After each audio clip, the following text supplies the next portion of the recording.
Hey, girl. Hey, how are you? I'm so good. How you been since last week?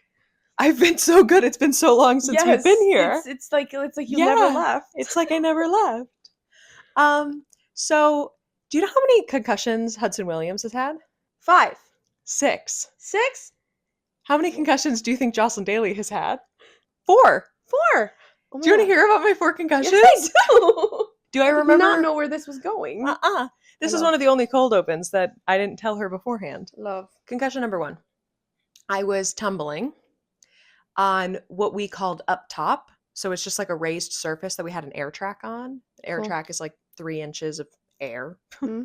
Tumble into that. You tumble into a resi pit, which Okay. is like, those foam blocks, right? Massive. Yep. Great. You do realize I did gymnastics. Oh, yeah, I forgot. Yeah, like I mean for like 2 years, but like Yeah. I know the basics. I was tumbling up top into the resi, Mm. and I was doing front handspring, punch front handspring, and then right out of that, you go right into a front punch. Front handspringed. Mm. All was fine. I front punched. All Uh-oh. was not fine. Oh no. I front punched very like diagonal. And like I said, it was like a raised surface, and the resi pit is at least 4 feet tall. And when I landed the front punch, I was like on the edge of the resi, and I flew off of it head first. So I basically was like, boom, first flip, boom, second flip, boom, off the resi, and landed right on my head. Concussion number 1. Concussion number 2. I was on the edge of a tumble track doing like standing back tucks. Okay. And in this prep, I just completely fucked shit up. I don't even know. And I went and I prepped and I went to back tuck, and my heels like slid off the edge of the tumble track. I don't like that. But I still went for it and like boom, backwards right onto my head. Ouch. Concussion number 2. Okay, number 3. Concussion number 3 was soccer. Oh yay! I was kicked in the face by the soccer ball. You got a concussion from that? It's also because my glasses shattered on my face. Oh, you had glasses during soccer. So some of us are blind. I'm so sorry. And I got Did bullied you have for those wearing like my contacts. athletic glasses? No, Oh, bitch. Okay. I had my normal glasses because some of us got bullied in 7th grade for how they looked like an egg with their contacts in. I'm so And sorry. so I never wore Kick them. them in the butts. It was like one of those kicks where it was just like it went straight at my face. And I didn't think I had a concussion. I was like, guys, I'm fine. I mean, my glasses were like, boom. And I was like, my glasses. Yeah. But I was like, no, like my head hurts, but I'm fine. It wasn't until like the next day that I was like, okay, big headache. And I think honestly that one came from the fact that I already had 2 concussions. Probably, yeah. So my head is already like, she's wobbly. Yeah. And things happen in 3s, right? So I was like, okay, I got 3 concussions. We're done. Next thing. No. Concussion number 4 was the worst one. Oh no. Probably also because it was concussion number 4. I was on bars. I fucking hate bars. I quit doing bars when I was 15. And I didn't do it for my last 2 years because I was like, fuck this shit. I don't like it. I'm straight up not having a good time. But one of my last times doing bars, I mean, it was just at practice. So you're on the low bar and you do like what's called a squat on to then jump to the high bar, right? So I was doing my squat on, except I like squatted on, and then as I was like standing, I like have my memories of this are like kind of flashy, but I was standing, and as I was standing, my foot like slipped, so then I flipped forward like off of the bar, but like straight onto my head, and just like, and I according to my teammates, I like landed and then crumbled. Ouch. And there was like no mat where I landed. I mean, like there was 2-inch mat, but not like a mat to like kind of soften the landing at all. And it just, so it was essentially like 2-inch very thin mat on top of concrete, and I crumbled, and I just laid there, and I was like, this one's gonna suck. Like, brother, this is bad. And the funniest part about this concussion is then the gym bought what would forever be known as the Jocelyn Daly mats, where the day after I got that concussion, my gym owner bought 20 of these mats to like throw everywhere. And then from then on, it was like, you're not allowed to use the bar unless there's that mat under the bar. You can't use the bar unless there's a mat under the bar. And I was like, guys, it's my fault. My fault. So that's so crazy. 4 concussions somehow not the worst of my injuries.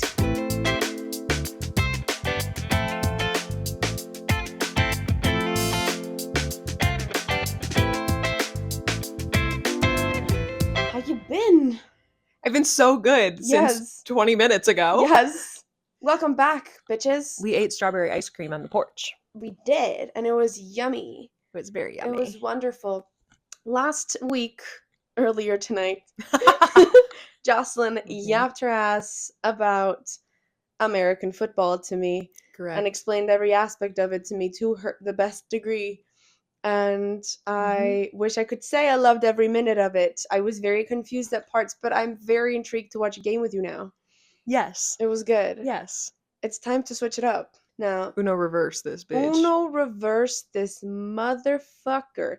Because, yeah, you're an American. You're North American. I'm a European. Did you know that? Since when? Since when?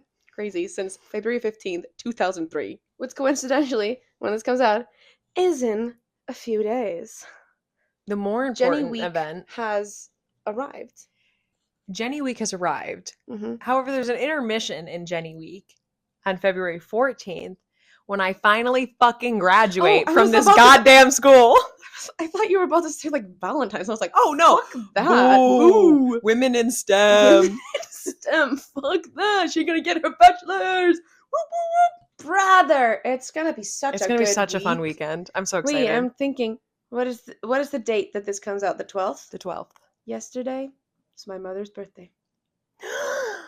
Happy birthday. Mamma min. Jag älskar dig.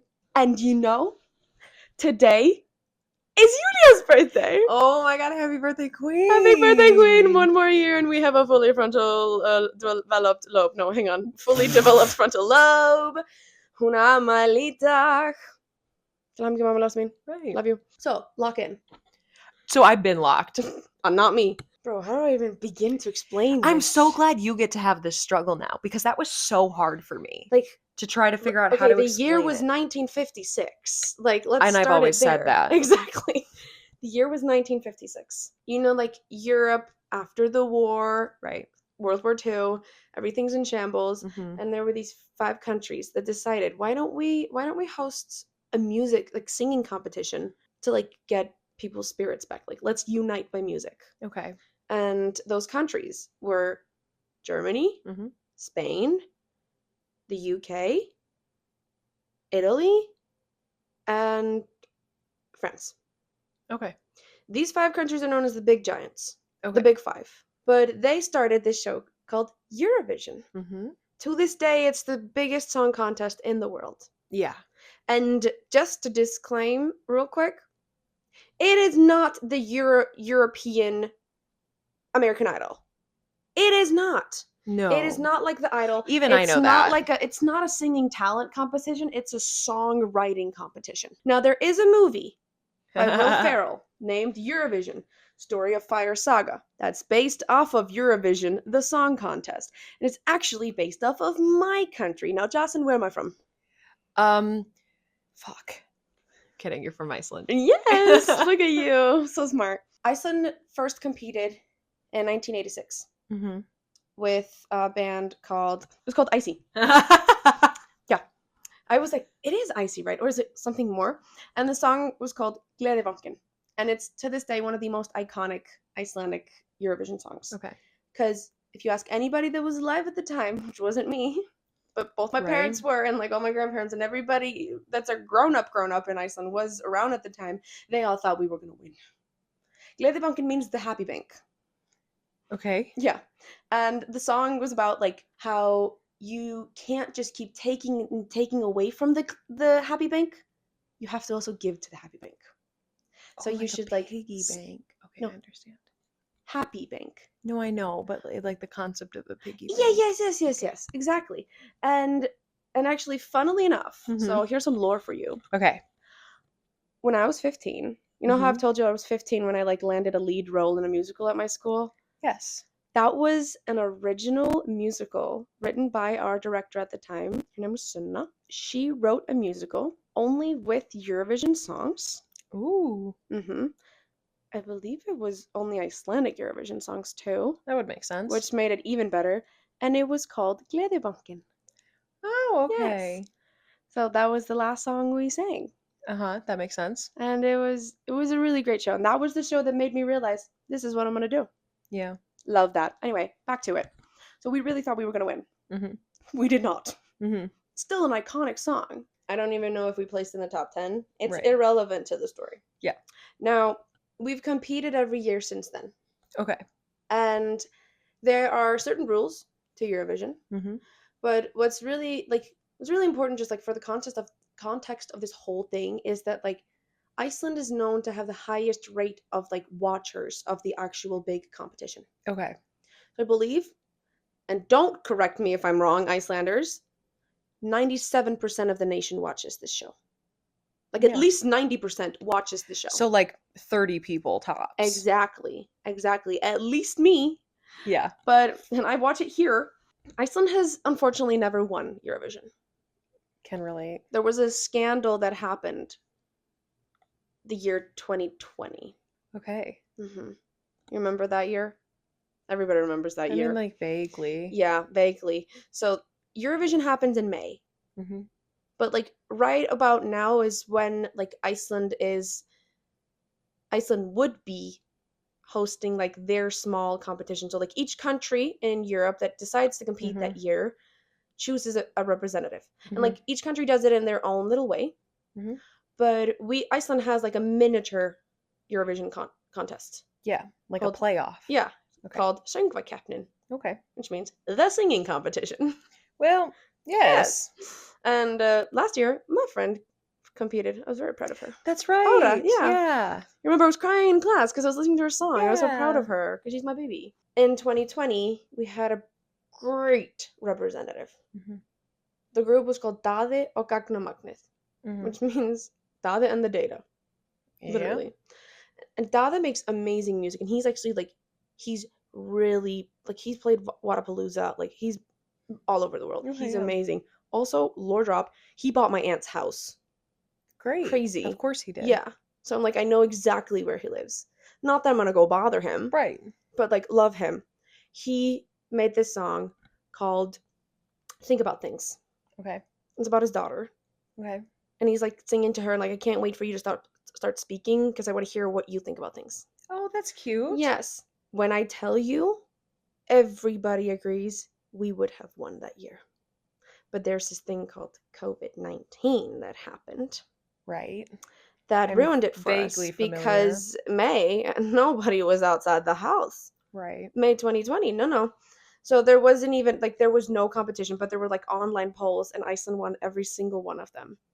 So, like, we would have won. Now, mind you, we always want to win. Mm-hmm. But technically, like, for our economy's sake, we can't win. Because the amount of money it costs to host the competition. Right.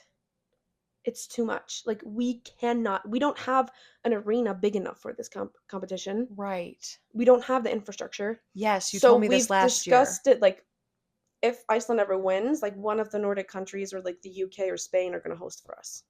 Okay. Mm-hmm. So it wouldn't be, like, game over Iceland. No. It wouldn't be hosted in Iceland. Right. Because we can't do that. Yeah. And that's actually one of I was like, imagine you win Eurovision and then they just have to like blow up Iceland because you can't host it. Ruh-roh! Like, oh no more Iceland. Yeah, I was like, is there no more Iceland? Like, what is happening? Exactly. No. But that's actually one of the main plot points of the Eurovision movie. You've seen the movie with me. Yes, I have. You remember how he's like, you can't win. The bad guy, we can't win. Yeah, because he doesn't want us to win because he doesn't want to pay. Oh, that makes more sense. I thought he was just a dick. No. Okay. It's because we cannot host it. Yeah, We're too small. We're just we're small girl. That's what she said. Next year, 2021, we decided to not host the competition and just send Daði out again. Got it. Okay. Yeah. So we were like, honestly, we think he deserves to get on stage and do it. He made another song called 10 Years. Mm-hmm. So good. It was also like ranking really high up in the polls. Mm-hmm. And this really sad thing happened after they had the last like rehearsal that was like recorded. Mm-hmm. One of the band members got COVID, so every single one of them had to go into isolation. so they couldn't perform live. And I think that's what also ruined our chances in 2021 Yeah. because we placed in 4th with no live performance. It was all just the same recording played again and again. So Yeah, imagine if it was live. imagine Gotcha. we would have at least gotten second. Yeah. I'm telling you. What's the highest you've ever placed? Second. Oh, okay. That has happened twice. Okay. It was in 1999 or 98 with a song called All Out of Luck. And then in 2009 with a song called Is It True? Okay. And Is It True is to this day also like one of the most iconic Eurovision songs in general. Okay. But have you heard the song Fairy Tale by Alexander Rybak? It's the I'm in love with a fairy tale. Wow, you're so American. That's so crazy. That's so European. Anyway, that was the song that won that year. Eurovision has rules. Right. As does every competition. Now, the first rule of every single song is that it cannot surpass exactly 3 minutes. Okay. So 3 minutes, 1 second? Nope. Mm-hmm. It's exactly 3 minutes. And back in the day, it used to be that like you sang in your own language. Like that was only like that's why our first ever performance is in Icelandic. Right. And then they later offered like you can choose your language or English. Historically, better for you if you sing in your own language. People are Well, more that makes intrigued. sense. Yeah. That's the whole point. Mm-hmm. Okay. Some of my favorite songs from this competition are in languages I don't speak or understand, but I just like the music speaks to me. Oh, absolutely. You know? Yeah. So the Icelandic competition, months in advance, like around like October, November is when you send into our broadcaster your contribution. Okay. The rules about it is you can like nobody can have ever heard this song other than like the people that wrote it and the performers. Okay. You can never like distribute it online, never even tease it. Got it. Okay. It's so secretive. Okay. You send it in. They choose like of all the contributions, they choose the 10 best ones go into the singing competition. And then that's split into 2 nights. How we do it in Iceland, it's just like 2 Saturday nights and then either a week or 2 weeks later another Saturday night with a big competition. Mm-hmm. And it's 5 songs in each night, and 2 of them make it to the final.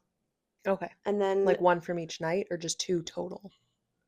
2 from each night. Oh, 2 from each night. Yes. I understand. Yeah. Okay. 2 from each night. Okay. So 4 make it to the finals, and this is from we do like phone voting. Used to call, now mainly because people have like unlimited. Mm-hmm. Everybody does it through the app. Okay. And like it's like you can vote up to like 20 times per song or like 20 times like per like device. And usually you're not voting for more than one song. Right. You know, I honestly haven't voted in years because I don't want to spend my money on it, and I'm just like, hey y'all, I'll trust y'all. Yeah. Also, I don't live in Iceland. No, you don't. But I still religiously watch this show. What was that face?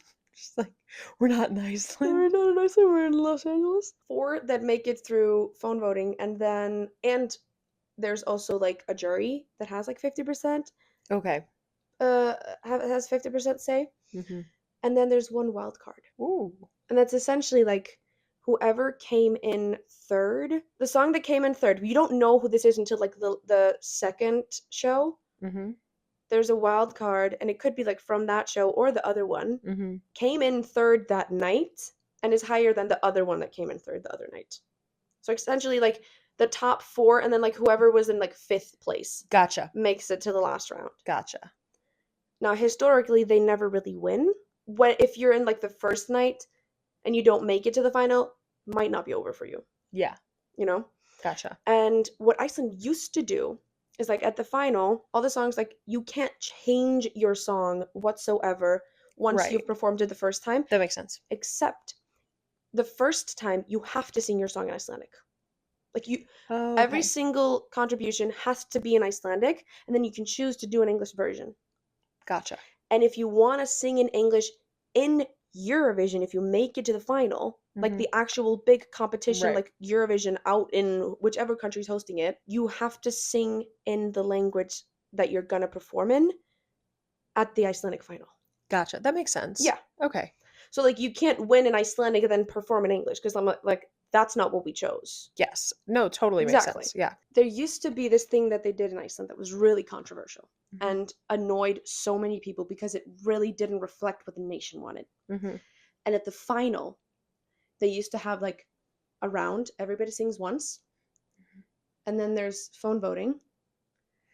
And the top 2 songs from the phone voting do a duel. Gotcha. And it like just made the competition longer and longer. Yeah. And they didn't always used to do that. And that's also not something that they do in Eurovision. So it Right. was weird. Yeah. And almost every single time that they did that, like the song that got chosen sucked. Mhm. Or like just didn't do well. Yeah. And it has just happened like so many times.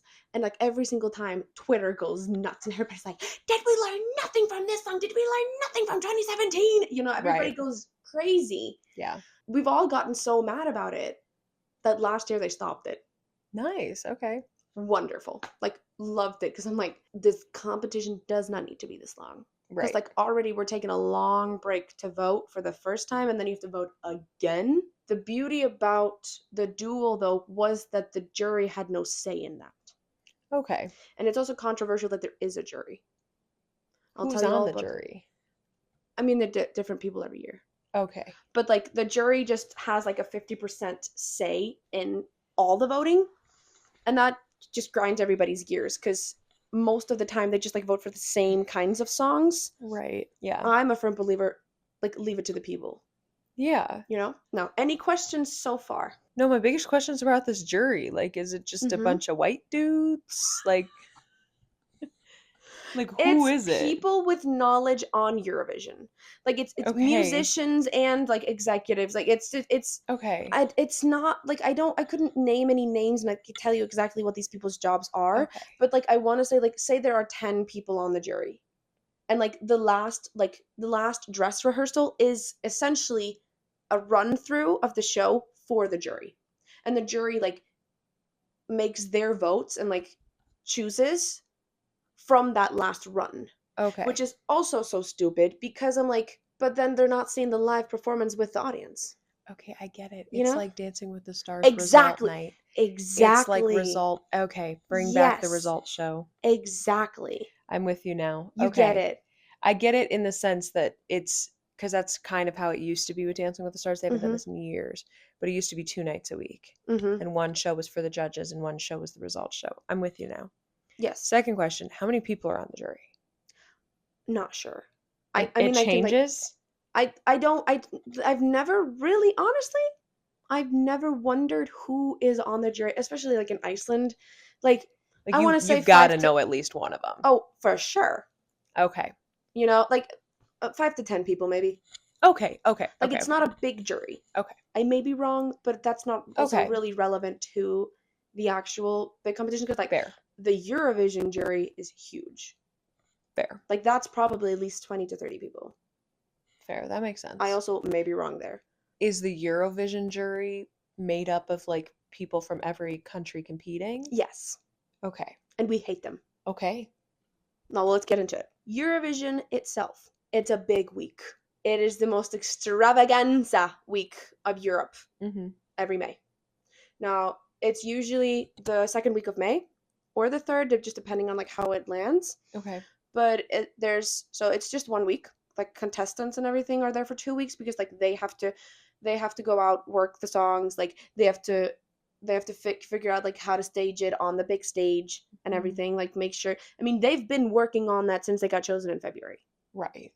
And like they know what the what the perimeter is and like what the stage is going to look like, but like they don't get to perform that until they show up about a week in advance. Okay. And they get I think like 3 rehearsals on the stage, but they each have like a studio to work in. Right. Okay. And then it's just like press. There's what we call the turquoise carpet, which is like it's an event that I mean it's a red carpet but it's turquoise Love. because like that's the color scheme of Eurovision. And it's a really fun one because it's like you announce each country and like it's really like it's silly and goofy. Okay, love. And like Iceland is also known often because we like to send very weird songs out. Mm-hmm. And like just for the funsies, like let the kids decide really. Mm-hmm. And we're known for like having silly things happen on the turquoise carpet, which is really fun. Love. Yes. There's 2 semifinals and then there's final. Okay. The semifinals, like how they're like how which country like what countries are in each final is chosen like a few weeks in advance, and it's just by like there's a bowl with the names of the countries and you Got it. what do you Okay. call that? You like like it's just like random select, but like it's almost like you're Yeah. pulling names out It's of like a a hat. raffle. Yeah, pulling a name out of a hat. Yeah. Exactly is what they do. And we actually find out on our final night in February because they've already like pulled the names out of the hats, and like we just Gotcha. get like there's an announcement on our TV like we've just been informed we will be performing on the Tuesday or the Thursday. It really doesn't matter which day you perform on. Okay. However, what matters is what countries are with you.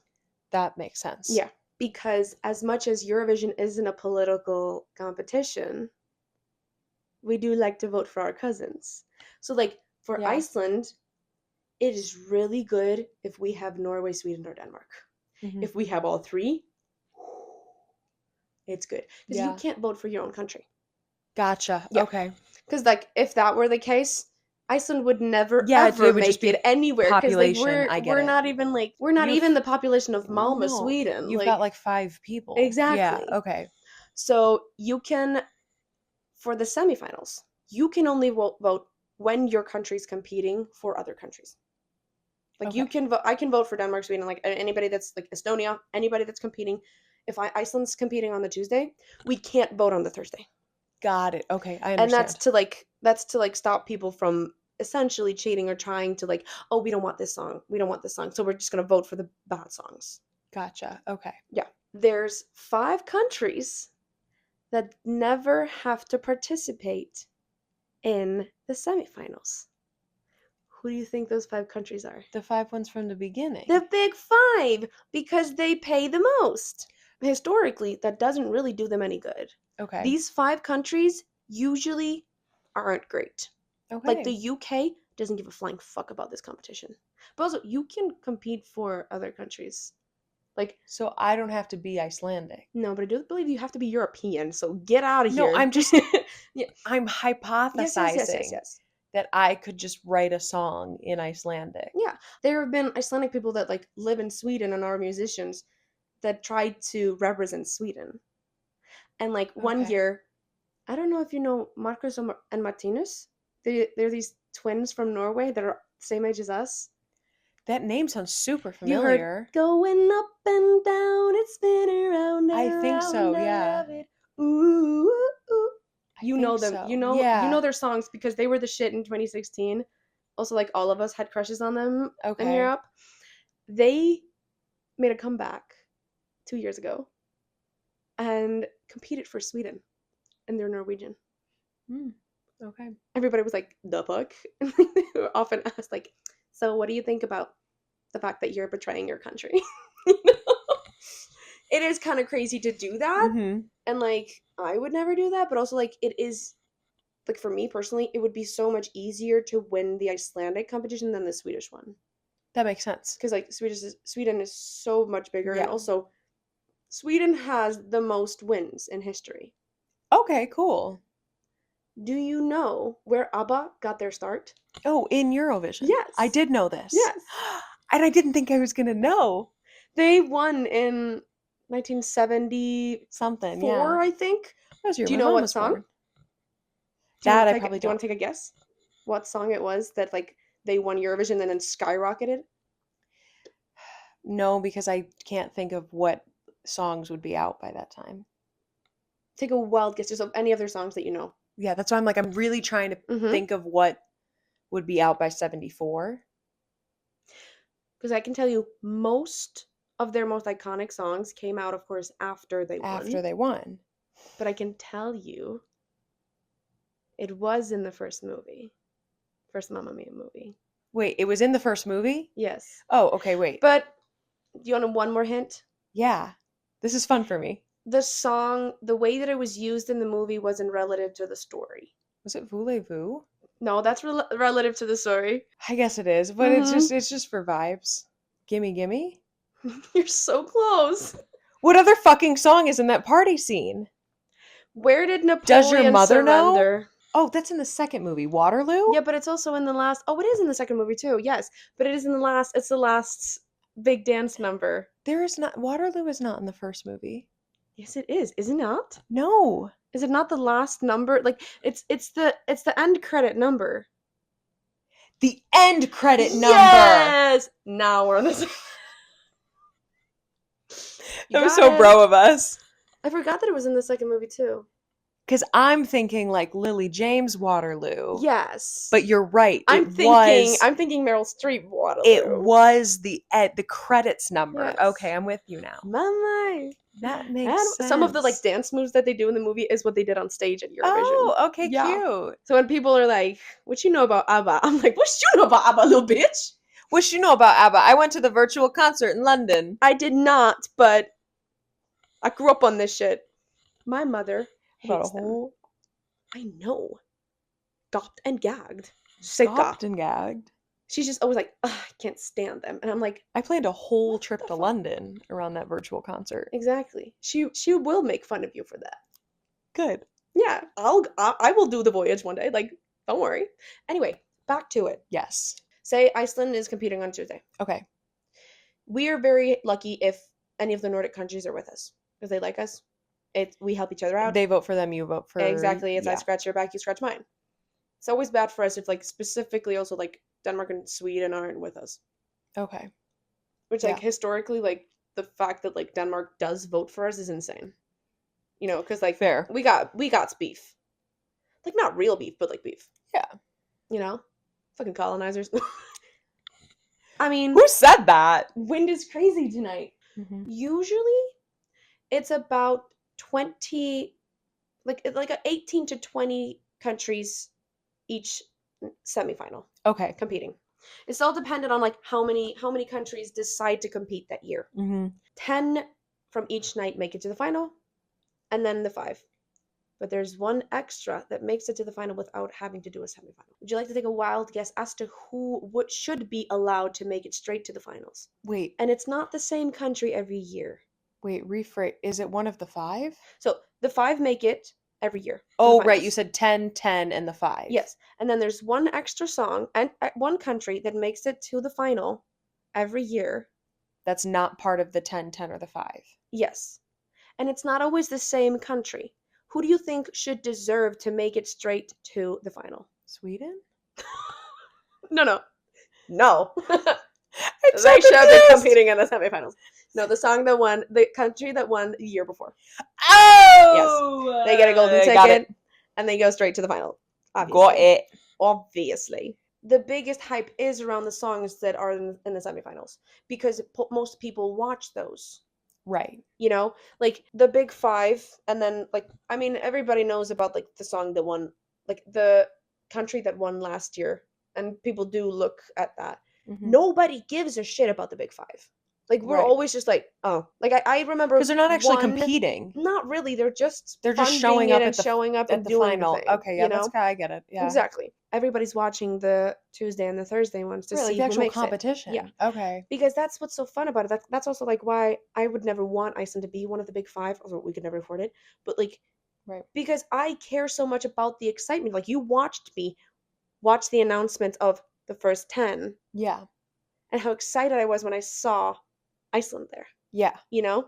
So how it works is each semifinal is the exact same. There's the performance of all the countries, like, let's say 20. Mm-hmm.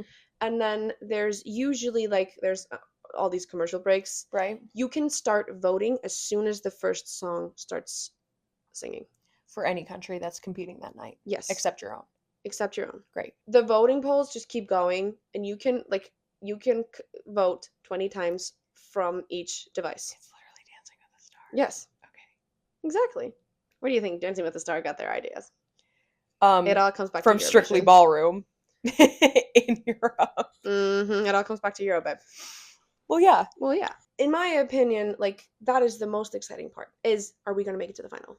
Fair. Because, like, it's so much fun to watch the final when your country's in the final. And I remember last year, we made it to the final last year, but, like, it was like all the good songs had started to arrive. And what they do is a really fun, like, mind trick. Is when they're announcing it, they put on the screen, like from the green room, they put up 3 distinct screens, like on, so when you're watching it on your TV, Yes. you see 3 different countries up there. Like you see the actual team live reaction. Yeah. What about these 3 is that one of them made it at least. All 3 of them Okay. could have made it, but they're about to announce that one of them has made it. Got it. Okay. And it's so fun. And like last year, remember, like Iceland popped up a few times. Uh-huh. And it's like so exciting, like it might be us, you know? Right. And I specifically remember seeing this one TikTok video from these guys in Iceland. Actually, like one of them had competed to try and like represent us. Okay. We're all watching Iceland and then like 2 other countries, and they just like this guy goes, "These other 2 songs suck," because I mean they did. It's like these songs suck, and you know who got announced? Iceland. Mhm. And that to me is like the most fun, because like there were a few years in a row where we didn't make it to the final Mhm. because we just kept sending out bad songs. Then came 2019, where we sent out this BDSM band called Hatare. It's just a little teaser into like the controversy of Eurovision today as to what it was back in the day. That year, the competition was held in Israel. Hatare as a group are known to be very liberal and very Mhm. vocal. And they did something that you can't find this clip anywhere online unless you specifically, I have this clip on my phone. In the last final, like when they announced like points, you Mhm. get to see like the countries. And at one point, there was like a camera that popped on Iceland. They held out the flag for Palestine. We were all very proud Well, yeah. because like, fuck yes. When was this? 2019. Okay, great. Yeah, nobody really talked about it like we do now, you know? Yeah. And there are videos that like the performers took because the EBU, the European Broadcast Union, like shut off the cameras immediately. And that's the controversy of Eurovision. Is like Eurovision as a whole is so beautiful. The EBU fucking sucks. Mhm. We hate them. That's like your thing with the New York, Vegas offices Yes. of the NFL. Yes. Mr. NFL. Mr. NFL. Yes. So they like there's videos of like people that are working the competition, like grabbing the flags from him, like give this to us, like don't ever do that, and like they're scolding them, and like they were the ones to break the curse of us not making it to the final. We hadn't made it to the finals like 5 years in a row, Mm-hmm. which for us is a lot because like we make it to the final. We put so Yeah. much effort into this. After that, we've made it to the final every year since. Actually, we didn't make it to the final in 2023, but that was also because we had a horrible song. Well, see, that is the point of the competition. Yes. Out of the duel, this is also when the duel stopped, because Okay. we were like, fuck the duel. Yeah. The duel was this one woman that had a song that was basically a ripoff of Demi Lovato's "Sorry Not Sorry." Okay. Another song performed by a Palestinian artist. The statement we would have made. Yeah. And then he doesn't win the duel. Interesting. Yeah. Lots of questions around that, and we were all so fucking pissed off Mm-hmm. because it would have been so powerful. Yeah. Semifinals, you understand that? Yes. 10 countries make it to the final, and then Got the big it. 5, and then the previous winner. Got Essentially, it. the host makes it. So there's 26. 26 performances. This contest is about 3.5 hours long, and we just gradually make it longer and longer every year. It's like one football game. I guess. Exactly. Mm-hmm. And to us Icelanders, like the Saturday night, it's a big, like, it's a family thing to do. Like what I grew up doing is like my mom is in this friend group. They call themselves Despo because Desperate Housewives. And it's like all these kids our age, they all had kids like around the same age. Mm-hmm. And we're all just like cousins essentially. Mm-hmm. Every year we would have the Euro party. Mm-hmm. And we just like rotate who's hosting that year. Fair. And then we would have our own little like competition of like, oh, you need to place the top 3. Like, who do you think is going to win? And like somebody would win a prize every year. Oh, fun. Yeah. Okay, yeah. So you like make games around it. You make a drinking game out of it. Like Mm-hmm. there's so many things about Eurovision that like drink when this happens. Like drink when there's a wind machine on stage. At the final, how it works, it can be very stressful. Mm-hmm. And last year, Yeah. boy, was that terrifying. The 26 songs perform, and then there's like, while you can start voting immediately after the first song, maybe an hour of just like fun filler scenes going on. Yeah, because they're still counting the votes. Because think about it. Even if your country's not competing, every country in Europe is voting. Fair. And think about how every single phone in Europe can vote 20 times. Mm-hmm. Now they've lowered it now to 10, but that's I'll tell you about that later. They have to count all the jury votes because there's also a jury at the last one, Right. which pisses us off because we want this to be in the hands of the people. Mm-hmm. And then there's all the phone votes. How it works is like there's usually like iconic previous performers from Eurovision that like make some form of like combined performance. And if you are like a fanatic like me, it's always iconic. It's so cool. No, that's fair. I get that. And oftentimes like the hosts, as in like the people that are like actually hosting the competition, not just the country, like the people that are like, hey, welcome back Eurovision, you know, they do like a fun performance. Because it's always like actors or singers or like somebody Fair. that's well known. When the UK hosted, because Ukraine won that year, and we understand why Ukraine can't host. Right. The UK hosted. It was the UK came in second that year, so the UK hosted. They had this beautiful, beautiful performance where they got a few like non-winners. That's also what I love is like it doesn't always have to be like a winner. That's fun. Because most of the time, the songs that most people remember aren't the winners. That makes sense. Like everybody in Europe knows Dade. Like he's our diva. We love him. Yeah. There was a performance with like one of my favorite songs from Sweden. It was a few different performers, but Dade got to perform. And he performed a version of Whole Again by the Pussycat Dolls, if you know that song. I don't know if you do. He performed his version. I actually prefer his version. They did like a mashup of different songs. And then he came on stage. And like everybody lost it because they're like, I'm getting goosebumps thinking about this. And I remember when he posted it on Instagram. He was performing in Eurovision for the first time. Has represented Iceland twice before, but he had never performed in Eurovision. Actually, the song contest. Yeah. Everybody lost it. He has like a very distinct look and a distinct like dance movement that he does. Like they got like all these dancers and singers to like dress exactly like him and like do his dances. It was such an iconic performance. And then because it was held in Liverpool, now I don't know how much you know about like English football, but like You Never Walk Alone. You know that? Okay, perfect. Yeah. Beautiful. I'm so proud of you. Yeah. Because that's also my team. I don't remember the name of the singer, but he comes out and he starts singing You Never Walk Alone. And like my You Never Walk Alone like speaks to my soul. Yeah. I start crying hearing that song. And, like he starts singing it and like walk on, and then like it just gets bigger and bigger. And they got all the hosts, every single performer from that like mashup, and the previous winners from Ukraine walking out. Yeah. So You'll Never Walk Alone. And then they cut to a shot from Ukraine of all these kids singing You Never Walk Alone, waving the flag. And I'm just like, you get goosebumps just thinking about it. Because I remember like, I was in New York at the time. I was at a gay bar in Hell's Kitchen. We decided to go watch it. And then like ended up being in a group with like these two gay men that just loved Eurovision. And we ended up watching the whole show together. And it was just so beautiful. And I just remember like bawling my eyes out when that started to happen. Because I was just like,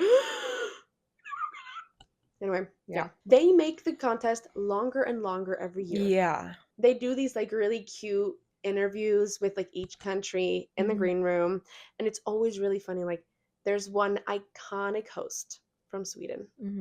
I think she's hosted 3 times because we've won so many times. Her name is Petra Mede. I want to be her when I grow up. Like, love her. She's my absolute favorite host of all time. Yeah. Like, I don't really remember any of the other ones because nobody does it like her. Yeah. I just want Sweden to win every year just so we can have Petra Mede. Right. Okay. Because she's just the biggest icon. Like she once hosted with a former winner. It's called Måns Zelmerlöw or something. He's very handsome. Talented, and she was like, I mean, I may not be a ripped, tall, handsome man, but you know, I still am, you know, Petra Mede. And everybody's like, the fuck, yes, you are, right? Because she is my diva. Anyway, she has the best, in my opinion, like best bits with people. Yeah, but the bits are always very stupid. Of course, you know, like of course, some baby lasagna, because one of the like biggest songs that year is by Baby Lasagna. Also, love him. He's so hot. the contest just gradually, and it's actually become a bit where like, because they, like the hosts around the end of the show are like, so we'll give you 10 more minutes because anything to make this contest longer than it was last year, because that's just what we do. Then it comes to the voting, Right. like the actual like getting the numbers, and the jury votes are announced by like, so we go through like 40 countries, of course, that or Right. 50 if not, that we have to get through and like get the actual numbers from. When we get to announcing the numbers, I'm just gonna use Pietra forever because I love her so much. Pietra's standing there. She has a big table in front of her, and she's speaking to the camera, but she's speaking to a representative from each country, one at a time, live. Yes. I feel like I remember watching this. Yes. There's like a little screen. She's on the big screen. There's a little screen, and there's always like a little bit that they try to do. Most of the time, it's really fucking stupid. And it's usually somebody that's famous from that country. But sometimes they do like a former contestant that was iconic, and everybody's like, oh my god, you're welcome back, you know? Right.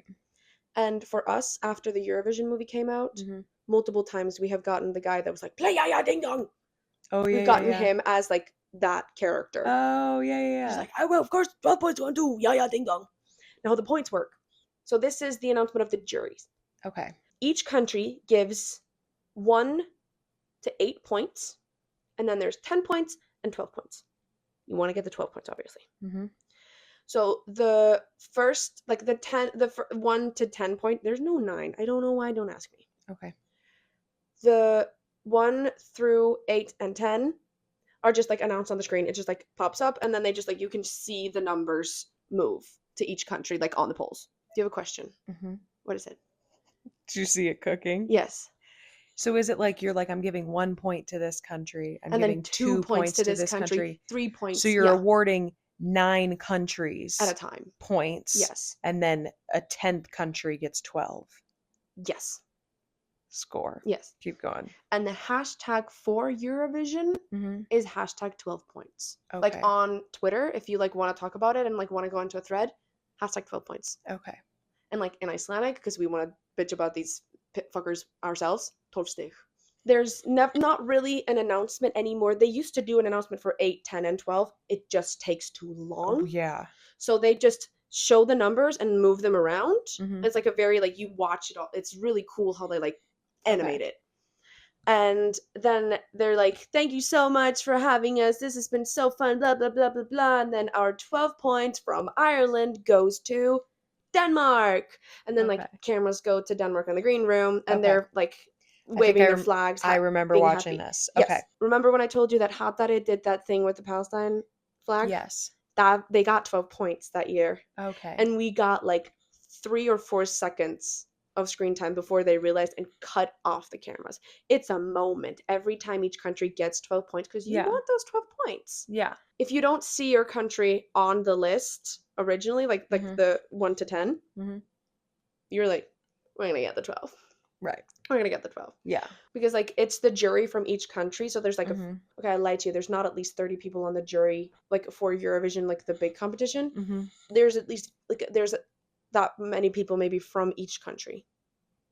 Makes sense. You know, like, okay. Say 3 to 5 people from each country. Yeah. Big group of people. Yeah. They have a big say. They're, like, the jury points count to 50%. Once we've gone through, like, in my opinion, that's the most fun part about, like, the final is, like, watching the points just go up and up and up and up. There's the big announcement of the phone votes. How it works is that when the scoreboard is set after the jury points, you pretty much can see how it's going to go, but it can go any way. That's fair. Because the jury really eats up certain kinds of songs. And the people eat up different songs. So it's either you see the scoreboard and it's going to stay exactly that same way, or it's going to go whatever way it goes. Right. They always started to make it more and more exciting.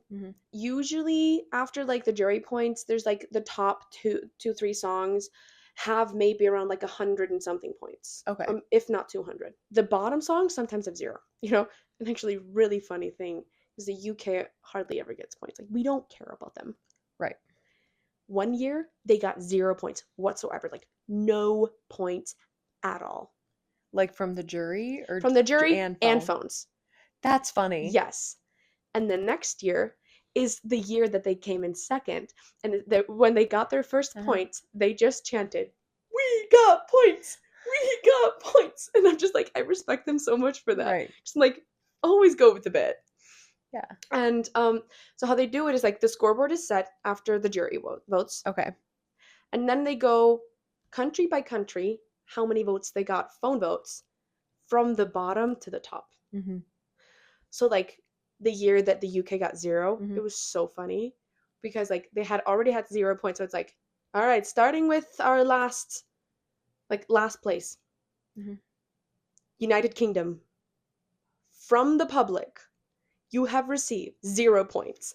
And the guy just deadpan looked at the camera like, are you guys serious? Right. Not a single person called in. And then like probably somebody did, but like you have to have there's like an X amount that you have to reach to make like that's 1 point, you know? Yes. And just we don't care. And Yeah. also that year, the song sucked. Then it just gradually goes up and up and up. Mhm. And like the countries move around, and like by the end of it, you're seeing like what countries are gonna end up there. Mm-hmm. And then like the last 2 are the top songs, top countries, and there's always like cameras on those as if it is a duel. And then like Right. the one that's currently in second gets their points. And then the last one's like, all right, to win, you need this many points. Gotcha. So essentially, we're all waiting to hear if they got that many points or more. And most of the time, like the country that came in first with the jury and like has the most points wins. Mm-hmm. That doesn't always happen though. Right. And I Fair. remember like a year when Sweden had a really good song, and Sweden was like about to get their points, and these are the last points announced, and it say like, okay, Sweden, you need 102 points from the public to win. And they're like, all right. And it's always like the same sentence. Mm-hmm. Sweden, from the public, you have received, you know, Mhm. all that, like 28 points. And this guy, he was like so excited. He was like, I'm about to win, but to get another victory for Sweden. Right. And then he also full blown just like deadpan to the camera. That's so funny. Poor guy. Didn't win, but I'm like, Sweden won many times. Yeah. That wasn't their best song ever. But it's just such a great moment, like that last moment. Mm-hmm. And it's not supposed to be stressful. However, last year, every single European nearly shit their pants. Right. Now we're going Why was into, that? okay, Diva. Now I'm not going to go into the politics part. One strange thing about Eurovision is that it's not all European countries. Israel competes in Eurovision. And Australia too. I will approve of Australia because I love them. They're the Sure. shit. Also, they're in the Commonwealth, so I'm like, valid. Yeah. Also, the first time they competed, everybody was like, the fuck? But they came in with a banger and got second place. So we were like, y'all established yourself really quick. That was well done. Yeah. Well done. I mean, there was a lot of controversy originally, even around when they won in 2018 and they were hosting in 2019. There were multiple countries that were like, we shouldn't be doing this. Like this, Mhm. there's war. Mhm. There's war going on, has been for decades. Mhm. And a lot of countries have been very vocal about like Israel shouldn't be in this competition. Yeah. Because also Russia's not in the competition anymore. Right. When they invaded Ukraine, they were kicked out immediately. Okay. Good. EBU, why is Israel still competing? That's my question. Like, Yeah. not to be political, but like y'all know where I stand at this point. Yeah. Why are we kicking one out and not the other? Fair. Like if you're gonna kick one out, kick the other. If you're not gonna kick that one out, let the other one back in. But like also don't. Right.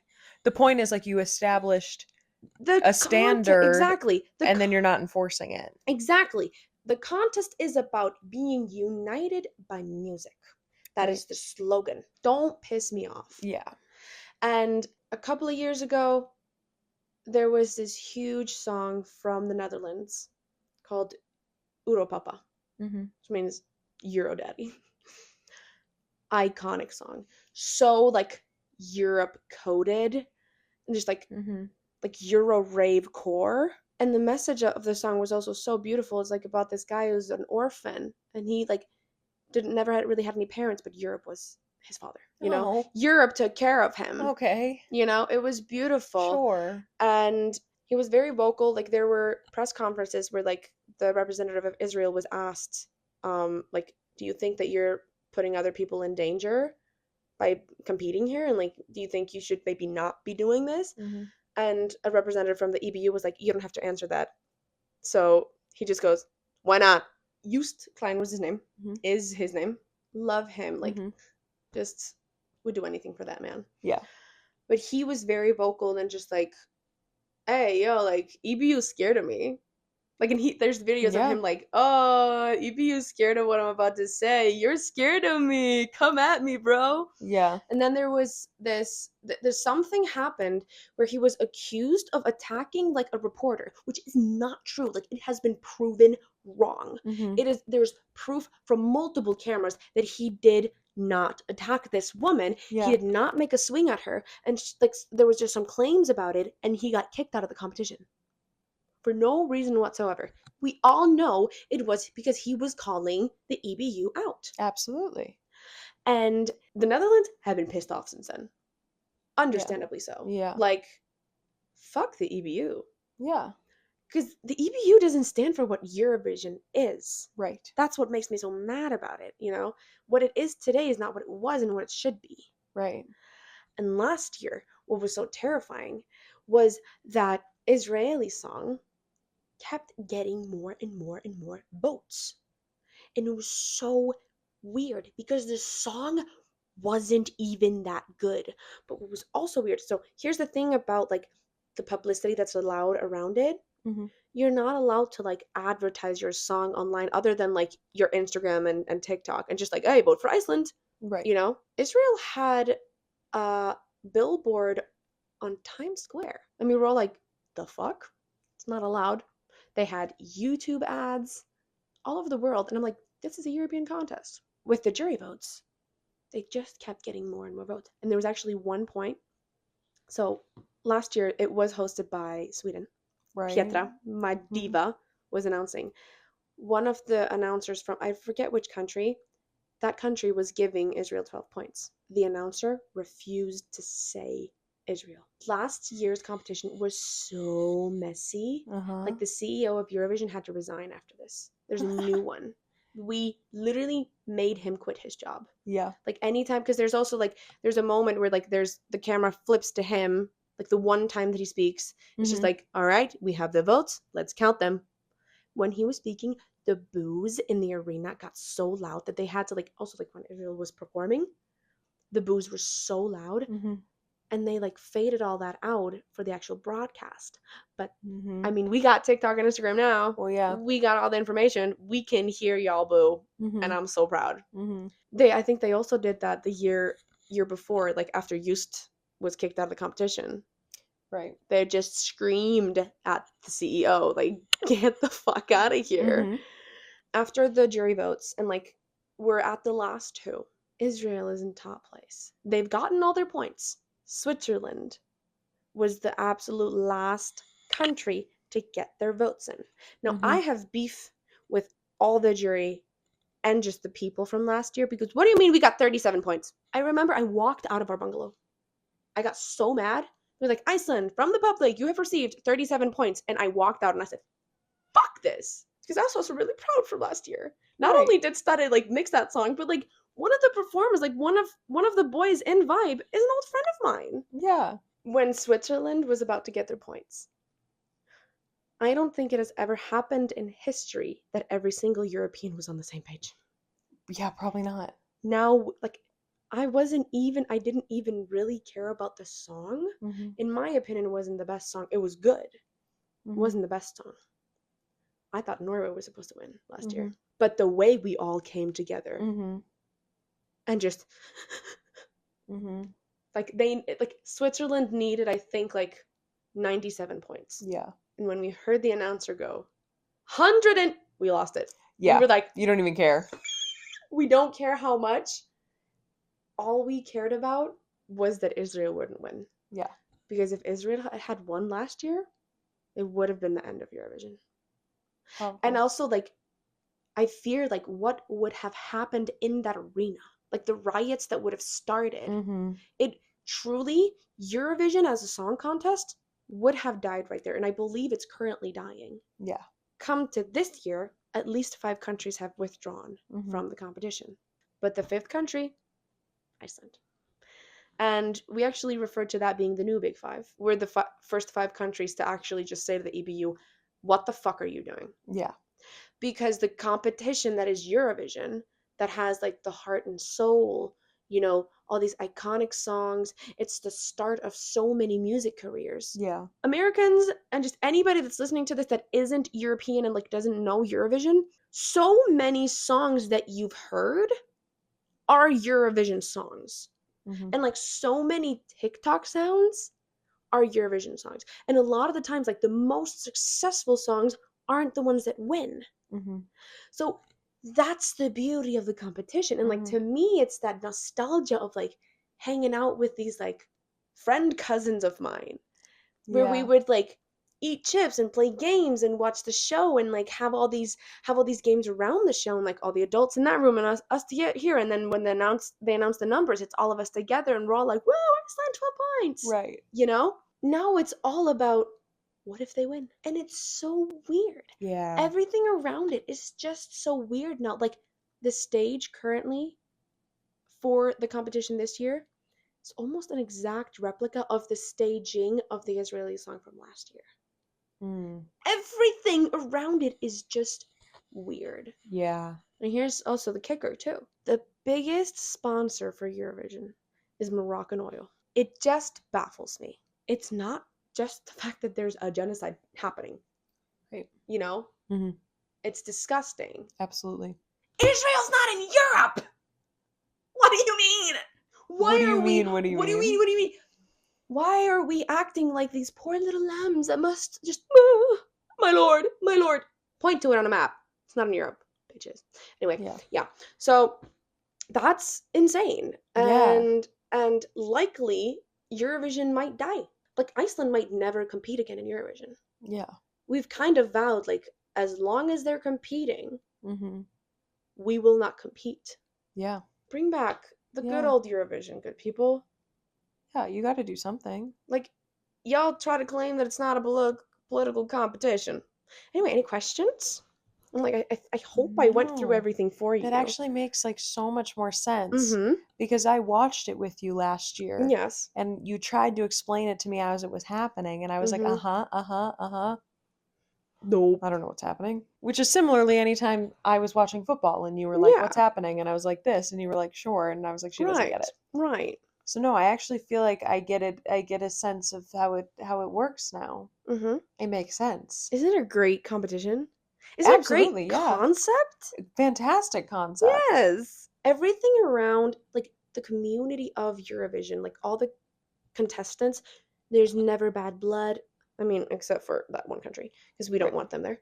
But, like, there's never bad blood between the countries. Like last year, it was such a good bit. Like, the performer from Norway, God, love him. He's so stinking cute.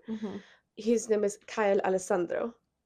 And he is, I want to say, like, a year younger than us. And, like, our guys, our brothers that competed, they're 2 brothers, they're born in, like, 03 and 04. Okay. So, like, those 3 guys were, like, always just, like, fucking around, and they became, like, besties. And what's so funny is that, like, Icelandic and Norwegian have similar, like, twangs with the way that, like, they make sounds. And they would make, like, little TikToks together where they've taught Kyle to say certain things. Funny. And most of the time it was like, shut the fuck up, dude. Would you like to die? And it's so funny. Like, they're coming up to him, like, speaking Icelandic, and he's like, hey, good. Viltu deyja? Do you want to die? So good. Love. It's a bit from Iceland. Love. You wouldn't get it. Yeah, that's Eurovision. Now there's a film. There is a film. The film... It's technically a film. It's a movie. It's a Netflix movie. It's definitely a Netflix movie. Now, my beef with this movie is that it's not really accurate. It's hilarious, though. And it's funny. And, like, it is good... like, it's good publicity for Iceland. Yeah. Especially, like, Húsavík, that town. Like, all of a sudden, that's a tourist spot. Everybody wants to go there. Like, oh, I want to go to the Húsavík. They speak with a Swedish accent. And they made Pierce Brosnan speak Icelandic, and that really, really, really hurt my ears. Mm-hmm. He already traumatized me in Mamma Mia by singing. I don't He need just queened I out. don't he really queened out. I loved seeing all my favorite Icelandic actors in the movie. Mm-hmm. One thing that was crazy though, you remember I told you like each song has to there's more rules. Hang on, let me get you all the rules real quick. Almost done. Almost done, babe. The song in the movie was longer than 3 minutes. It's like Oh, 3:15. right. Yeah. So Okay. it wouldn't have qualified Right. for the actual competition. What's really accurate about this movie is how crazy all the songs are, and like the parties around Eurovision are like Yeah. insane, and it's just like, and they brought like all these like former iconic performers from Eurovision into the movie Mm-hmm. to perform Believe by Cher, because why not? Yeah. Yeah, I mean, a lot of rules were broken in that movie, and especially like performing a different song at the final. Like the fuck? Right. But No, didn't no. that disqualify them That in the did In the movie? movie it did disqualify Yeah. them, but they won everybody's hearts. Right. Yes. And isn't that what it's all about? Exactly. We usually win their hearts. Like Iceland, everybody loves us. There's a few rules. Like it used to be like live orchestra type shit. Song has to be 3 minutes exactly or shorter. Mm-hmm. Like you can't perform with a live instrument. So Interesting. Okay. anytime you see like one of the performances and they're like playing the guitar, the piano, Mm-hmm. or anything, they might be playing it, but there's playback happening. Like that's what you're listening to. Yeah. They're They're playing, it's singing. not plugged in. That's also to make sure that it's on time. Yeah. Because like if you're playing the piano, you might ever so slightly play it like a beat longer, and we can't afford that. Like Right. we gotta wrap it up, people. Right. There's only 6 people allowed on stage, no more than that. It's to make sure that there's not like a 50-person dance number when then there's another song where it's just one guy playing the guitar. Right. And then usually like if they want to have like dancers and they have like backup vocals, they're just like singing from off stage. Fair.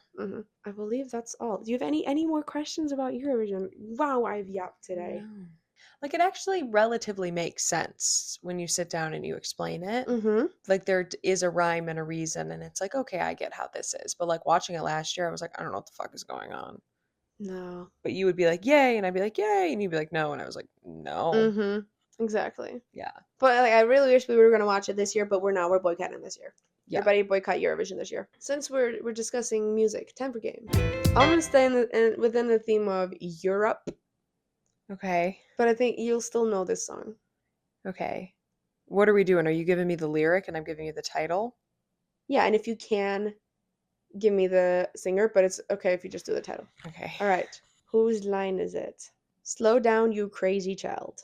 Billy Joel. Yeah. What song? Vienna. Yes. Look at you. I'm so tired that I was like, you're going to say words to me and I'm not going to know them. Yes. And then I did. Okay. Whose line is it? A minute from home, but I feel so far from it. Wait, I know this. Fuck, I'm singing it in my head right now. Minute from home, but this is View Between Villages. Noah Khan. Bro, I'll listen to that on the plane here when I had no return ticket. Bawled my eyes out. I love. Music has such. I have no words. Music is I love a white man named Noah. I thought you were just gonna stop. I love a white man. Really? I love a white man. If there's one thing I'm a fuck up, it's a white man named Noah who sings folk music. This is because so true. They go 1 and 2 on my Spotify rap. Noah Khan and Noah Reed. This is so true. Well, anyway, Jocelyn, this has been lovely. This has been so fantastic. I'm so happy I was able to educate you, and last week you were able to educate me. Yes. Guys, if you want to be educated on more things, let us know. We know so much. Comment. We know no things. We know football. We know Eurovision. Like I know nothing. Don't ask me about anything. No. See y'all next week. This has been That's My Line with Jen and Joss. Arguably the most iconic line to ever line.